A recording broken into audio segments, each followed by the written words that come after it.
बांग्लादेश की पीएम ने अचानक से क्या किया है? ना वित्तीय मदद, ना प्रोटोकॉल, अपना दौरा बीच में ही छोड़कर क्यों आ गई हैं बांग्लादेश की पीएम? जानेंगे क्या है मामला। तो वहीं भारत 2031 तक ही दुनिया का दूसरा सबसे बड़ा अर्थव्यवस्था वाला देश बन जाएगा। जियोपॉलिटिक्स में बहुत कुछ चल रहा है, हमेशा की तरह जानने को मिलेगा बहुत कुछ। आइए जानते हैं इन खबरों को विस्तार से। बांग्लादेश की प्रधानमंत्री शेख हसीना ने चौंकाने वाला कदम उठाते हुए चीन के अपने दौरे को बीच में ही खत्म कर दिया है। बीजिंग की अपनी यात्रा को छोटा करते हुए वो ढाका लौट आई हैं। माना जा रहा है कि बांग्लादेश को चीन से कोई खास फायदा न मिलने की स्थिति में उन्होंने गुस्से में ये कदम उठाया है। शेख हसीना को प्रस्तावित दौरे के हिसाब से गुरुवार को बीजिंग से लौटना था। उन्होंने अपनी यात्रा एक दिन कम कर दी, बुधवार रात को ही वापसी की उड़ान भरी। आखिरी दिन के बीजिंग में तय कार्यक्रम उन्होंने रद्द कर दिए। ईटी के रिपोर्ट के मुताबिक हसीना चीन द्वारा वित्तीय सहायता और उचित प्रोटोकॉल देने के अपने वादे को पूरा नहीं करने से नाराज। मामले की जानकारी रखने वाले लोगों ने बताया कि चीन ने यात्रा से पहले ढाका को $5 अरब के ऋण सहायता देने का वादा किया था, लेकिन बाद में उसने केवल $100 मिलियन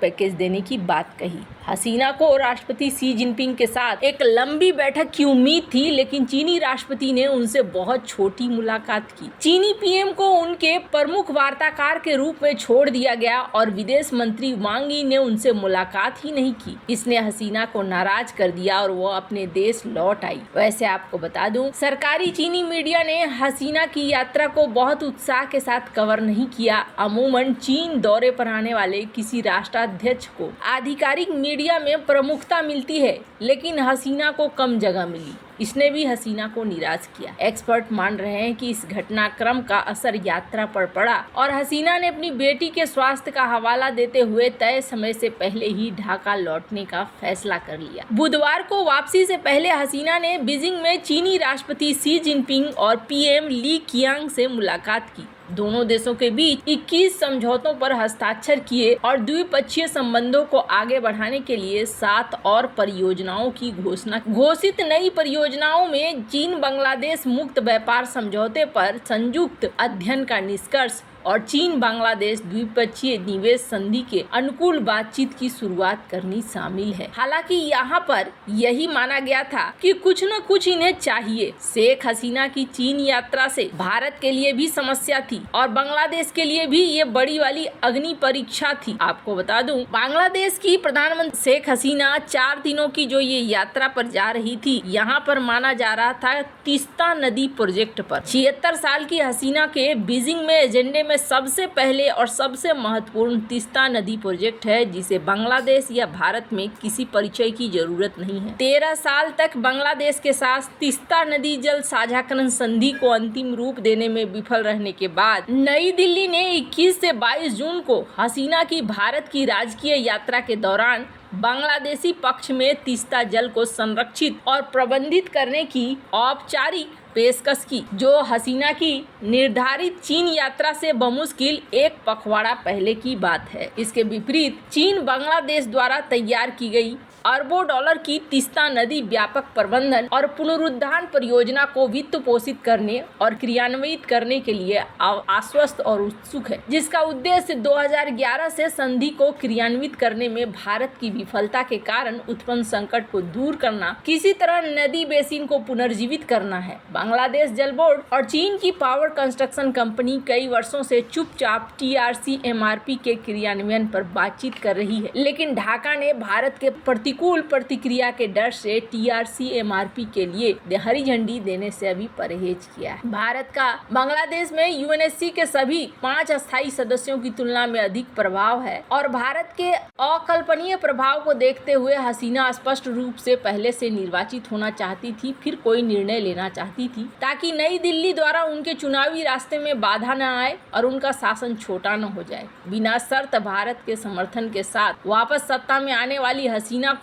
अब अंततः भारत और चीन के तीस्ता प्रस्तावों के बीच में चयन करना होगा। उनका निर्णय अब और नहीं टाला जा सकता है। 21-22 जून की राजकीय यात्रा के बाद भारत से लौटने पर 8 और 11 जुलाई के लिए ये यहाँ पहुंची है। हालांकि आपको बता दें, तीस्ता भारत और बांग्लादेश की एक सीमा पार नदी है, इसलिए हमें भारत की आवश्यकता के अनुसार परियोजना को क्रियान्वित करना होगा। ये बात घोषणा की गई थी उनके विदेश मंत्री के द्वारा। माना जा रहा है कि आखिरकार सारा रहस्य अब हट गया है और यहाँ इस प्रोजेक्ट को लेकर दोनों में बवाल जरूर हुआ है। खैर, जहाँ एक तरफ ये सब कुछ हुआ है, वहीं दूसरी तरफ एक बड़ी खबर निकल कर आ रही है और ये खबर भारत के आरबीआई के डिप्टी गवर्नर कह रहे हैं। भारत को दुनिया की दूसरी सबसे बड़ी अर्थव्यवस्था बनने के लिए 2048 तक का इंतजार नहीं करना पड़ेगा, बल्कि 2031 में ही देश इस उपलब्धि को हासिल कर लेगा। वहीं 2060 तक देश दुनिया की सबसे बड़ी अर्थव्यवस्था बनने की क्षमता रखता है। रिजर्व बैंक ऑफ इंडिया के डिप्टी गवर्नर माइकल पात्रा ने ये बात 9 जुलाई को लाल बहादुर शास्त्री राष्ट्रीय प्रशासनिक अकादमी में दिए भाषण में कहा।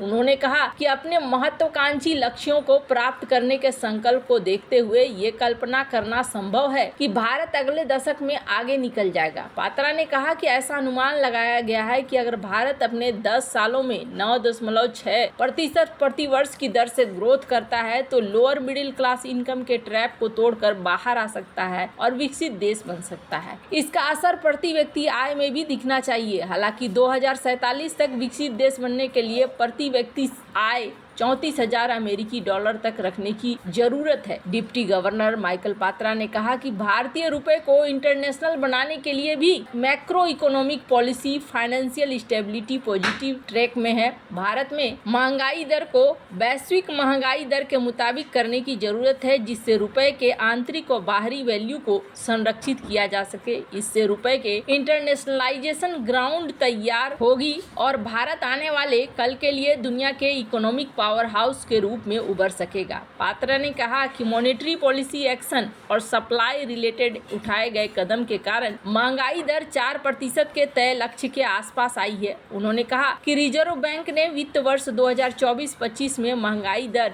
4.5% और वित्त वर्ष 2025-26 में 4.1% रहने का अनुमान। जून में रिटेल महंगाई बढ़कर 5% पहुंच गई है। ये महंगाई का 4 महीने का उच्चतम स्तर है। अप्रैल में महंगाई 4.85% रही है। वहीं एक महीने पहले मई में महंगाई 4.75% रही है। नेशनल स्टैटिस्टिक्स ऑफिस ने शुक्रवार को ये आंकड़े जारी किए हैं। खैर, जिस तरीके से चीजें यहाँ बढ़ रही है उसे देखकर ऐसा लगता है कि ये जो उम्मीद लगाकर भारत बैठा है, संभव है कि ऐसा हो। पर इससे पहले जो रिपोर्ट आई थी वो गोल्डमैन सैच की रिपोर्ट आई थी और उसके अनुसार तो अभी तक देखने को ये चीजें नहीं मिल रही है। अब 2031 बहुत कम समय है। वैसे आपको क्या लगता है इन सब मामले में? आपकी क्या राय है? कमेंट कर जरूर बताएं। जल्द मिलते हैं अगले वीडियो में नई खबर के साथ।